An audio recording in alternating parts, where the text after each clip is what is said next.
Favourite book? Bridget Jones. Favourite film? Bridget Jones. Favourite makeup product? Blusher. Favourite hobby? Oh, I don't really have a hobby. I'm too busy working. Just being with the kids, camping. Camping's a hobby. Favourite clothes shop? River Island. Have you got a pet? I've got a pet tortoise called Trumpets. Your second child, Jude, you taught right to the end. Tell us about the birth. I taught up until the day before I gave birth to him by C-section. So I taught fitness Pilates on the Thursday, had a scheduled C-section because he was breech on the Friday. When did you go back to work? 16 weeks after I had him. 16 weeks. Teaching 12 classes a week. Yeah. How'd you relax? Curled up on the sofa at home with my husband watching telly. What stresses you out? Anything to do with the children. Favourite food? No holds barred. Anything you like? Anything I like. Chocolate and Indian. I love curry. I love curry. Any kind of chocolate. What's your favourite chocolate? Dairy milk. Is it? Dairy milk? Yeah. So, I'm with Kelly Ravenscroft. Hi, Kelly. Hello. So, Kelly, you are a busy mom. You run a very successful business in Sutton Coldfield. Yeah. You're married. You have a social life. Yeah, just about. You do all the things that normal people do. Yeah. How do you fit it all together? How does it work? A lot of planning, a lot of juggling. I'm very organised. I get up very early in the morning. You do. So my day starts at 4:30, 5 o'clock every day. Every day. Because I like to get ahead of the game. So I like to get up in the morning, feel that I've accomplished my to-do list before 9 o'clock. Before everybody else has got up. Yeah, if I can do. So it's being organised, having a to-do list. I do work very much by my diary. And yeah, early starts I would Just say is get a going. big thing. Yeah, just get going. I obviously go to bed quite early as well. You do. So I go to bed and get... And does your 2-year-old get up with you? Yeah, I mean, he's the reason, I'll be honest, he's the reason that I've always been a morning person, always. I'm always better in the morning. But Jude's only 2.5, and he decided that he doesn't really like sleeping past 5 o'clock either. So he started getting me up, but then I turned that around into, well, look, if I'm up at this time, I may as well make it productive. So I do. And now I can't sleep past 5 o'clock. That's good. I'm the same. Yeah, that's just the way I am. So. Now, in a former life, you were a bank manager. Yes. Yeah, God, when you told me that, I couldn't quite believe it. Yeah. So you stopped banking and you followed your passion and you've created a business around your lifestyle, around your family. Yeah. How did you do it? And why did you do it? Why did I do it? So I worked in banking from the age of 16. So I started as a cashier, I worked my way up. I was an assistant branch manager at 21. Wow, that's a big thing. Yeah, and I did all of that. And then I had my daughter 10 years ago.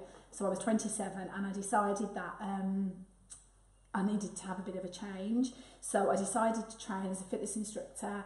It was only going to be a second job. I was going to do it a couple of evenings a week. And I just happened to get made redundant just as I qualified.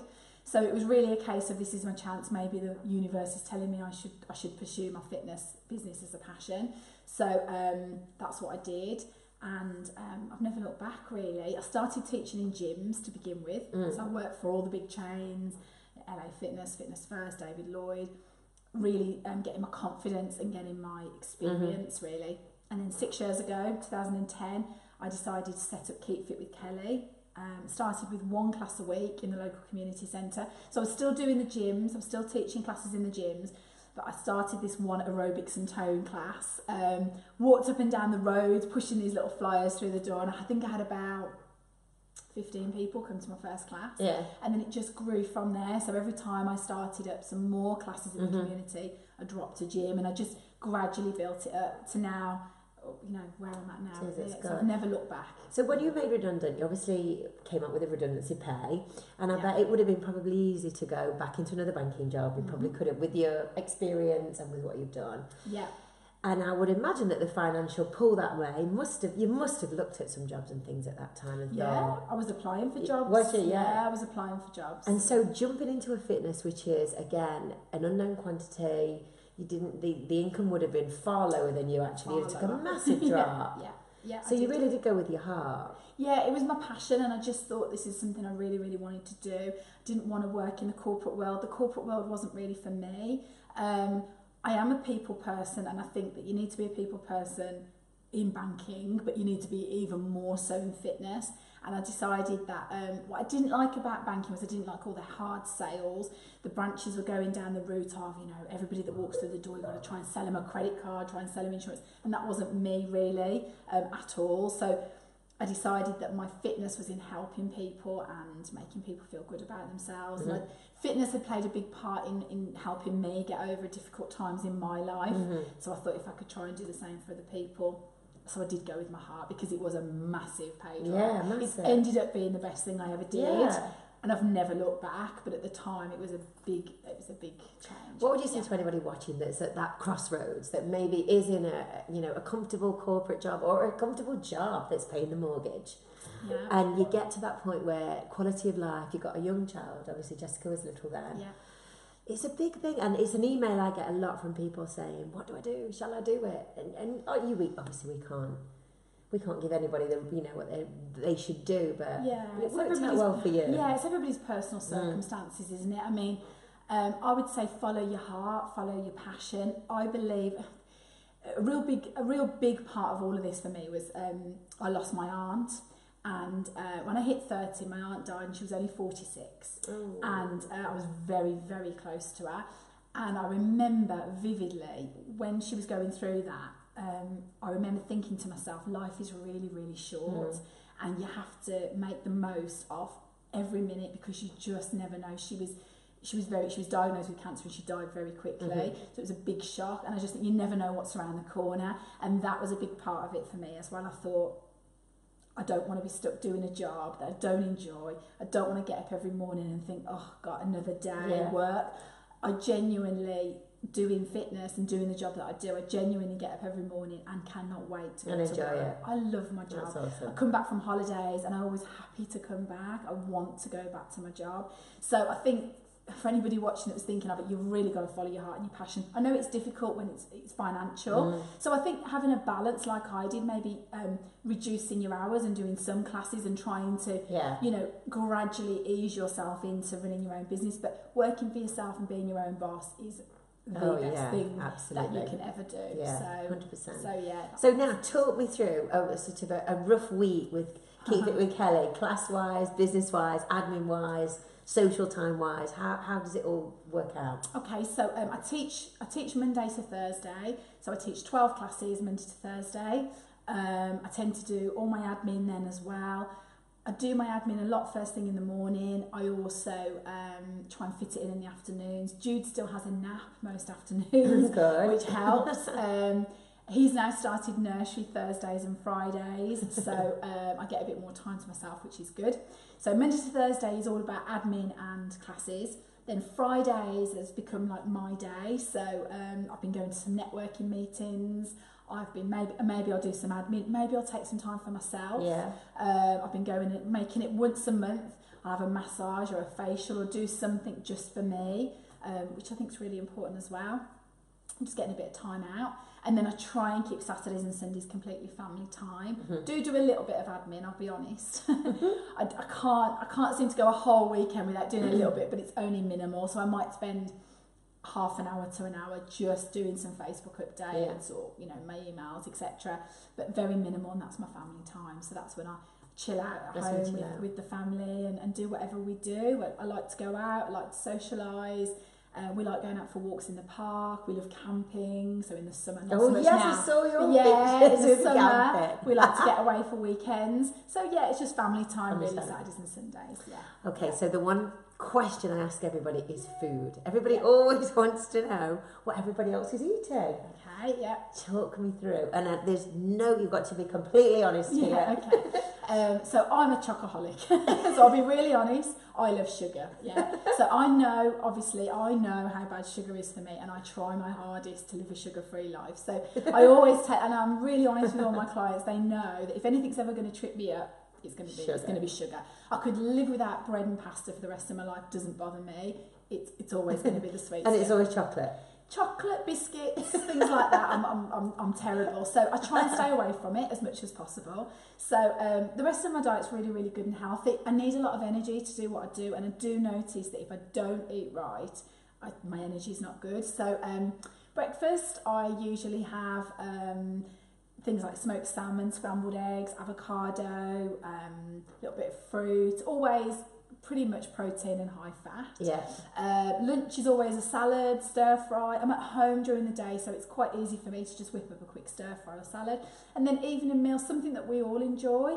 I do eat clean. I use my slow cooker a lot. Yeah. So I like to throw everything in the slow cooker, and sometimes my slow cooker will be done by 6 o'clock in the morning, but the evening meal is prepared. And my family are quite good at eating the same as me as well. So do the kids as well? Yeah, do the kids do, not everything, but they do. They will eat. That's good. As much as possible. They'll eat the veg and they'll eat the evening meals. Great. So that's how I eat really. I do follow clean eating most of the time. Drink tons of water. But yeah, occasionally I do succumb to a little bit of chocolate. But I've sort of learnt really this year even more so how to have a little bit and not binge and take it off track. Yeah, so I'm quite capable of just having a tiny little treat every so often, and I do believe in moderation. So I'd say I eat clean and on track 85 to 90% of the time. That's and good. Then the rest of the time, I do have the odd treat. I do love an occasional glass of wine. Absolutely. At the weekends, 100%. at the weekends I'll have an occasional glass of wine. I'm doing Go Sober for October at the Oh, you moment. are? So I'm having a complete 31 days off alcohol, which I like to do. I did it in January, I'm doing it in October, maybe 2-3 times a year. I like to have a complete month where I don't have any alcohol at all. Not that I drink lots anyway, but I find that when I have a complete month, I really notice a difference in my skin, usually drop a few pounds, and I just feel a lot better. So it's like a cleanse for me. So I'm doing that at the moment. And do you have a coach? Yeah, and I use Kelly. So I've been working with Kelly. I know what to eat. I've got all the books. This is the thing with those two, but all coaches need coaches. Yeah, so I'm used to coaching everybody else. And I'm very good at telling everybody else what they should eat, what they shouldn't eat. But it was May this year, I'd been on holiday, I'd been away for 2 weeks all inclusive, and I'd had things that I shouldn't have had. And I put on some weight, and I came back and I felt really heavy. I think I said to you, I felt the heaviest that I'd felt, and I thought I felt sluggish. So I noticed on Facebook that Kelly Reid Banks was doing the coaching. So I asked her whether she would coach me, and she did. So she coached me in June. I had a little break through the summer, and then we're back on now coaching, and I've lost a stone since May working with Kelly. And she's really just focused me. She gives me my meals every week. I'm excited to get my meal plans every week to see what she's giving me. She's inspired me to try different things that I wouldn't have tried before, and also to try the recipes from the books. I've got every Kickstart recipe book, but I'd probably only made a couple of recipes. But she'll give me different things each week to try. I had the courgette carbonara last night from the 10-minute book, and it was lovely. Really nice. Yeah, really nice. So yeah, Kelly's done wonders for me. And just helped me to be accountable, because I think everybody needs that. You do need it. And you've had that in business as well, because we talked about earlier, you worked with Yvonne for a while as well. Yeah. Everybody needs a coach, don't they? Everybody needs... I think everybody needs focus with their mind, sometimes be it on nutrition, be it with business, fitness, whatever. That's why people come to me and pay me to come and be coached, because they need a mentor and they need somebody that can help them. But I'm human as well, and I need that as well. So yeah, I've had Yvonne help me with my business massively. I worked with Yvonne Radley for 12 months, and she taught me a lot of things, and helped me take my business to the next level, definitely. And then Kelly's helped me with my nutrition. Yeah. So what next then for Keep Fit with Kelly? Where are you going next? So next year, in 2017, I just want to keep going as I have done. So keep developing my classes. I've done a lot of new classes this year. Started Clubber-Size, Block Fit, all different things. Going great guns. I want to carry that on and build on the class numbers. Kickstart Fat Loss has been brilliant for me this year. So really working on the online side of things. So I've got a fantastic live group now every week, which is going brilliant, and I want to develop my online plans to do more of that next year, because I can reach more people. Obviously, I can, I've got somebody from South Africa on my next plan. Oh, awesome. So it's really getting across and helping more people, and then one-on-one coaching. After working with Kelly and having her do one-on-one with me, I realised there is a lot of people need to be told exactly what to eat. So I've done a little bit of coaching this year. I really enjoy it. I get a lot of satisfaction out of helping people come up with a plan and meet their goals. So 2017, I'm going to take on lots more one-on-one coaching clients and develop that. Brilliant. And if anybody wants to find you, where can they find you? Yeah, people can find me on Facebook. It's Kelly Ravenscroft or Keep Fit with Kelly. They can find me on Twitter at Keep Fit with Kelly and Instagram Keep Fit with Kelly as well. Thanks, Kelly. Thanks for spending this time with us. Thank you. You're welcome. Thanks for watching. Remember to subscribe, and I'll see you on the next episode.